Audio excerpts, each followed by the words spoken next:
The enemy of the moment always represented absolute evil. The enemy of the moment always represented absolute evil. The enemy of the moment always represented absolute evil.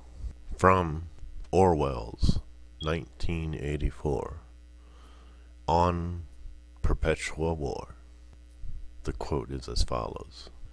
Since about that time, war had been literally continuous.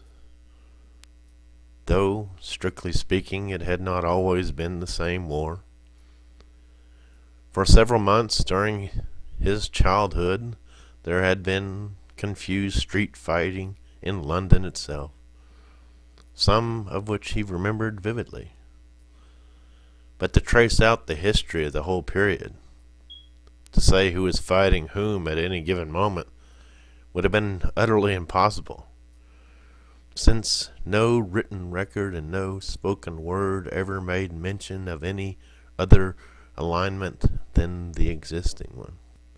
At this moment, for example, in 1984, if it were 1984, Oceania was at war with Eurasia and in alliance with East Asia. In no public or private utterance was it ever admitted that the three powers had at any time been grouped along different lines. Actually, as Winston well knew, it was only 4 years since Oceania had been at war with East Asia and in alliance with Eurasia. But that was merely a piece of furtive knowledge,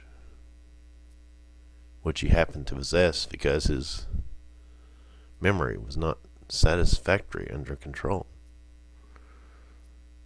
Eventually, the change of partners had never happened. Oceania was at war with Eurasia, therefore Oceania had always been at war with Eurasia. The enemy of the moment always represented absolute evil, and it followed that any past or future agreement with him was impossible. The enemy of the moment always represented absolute evil. The enemy of the moment always represented absolute evil. The enemy of the moment always represented absolute evil.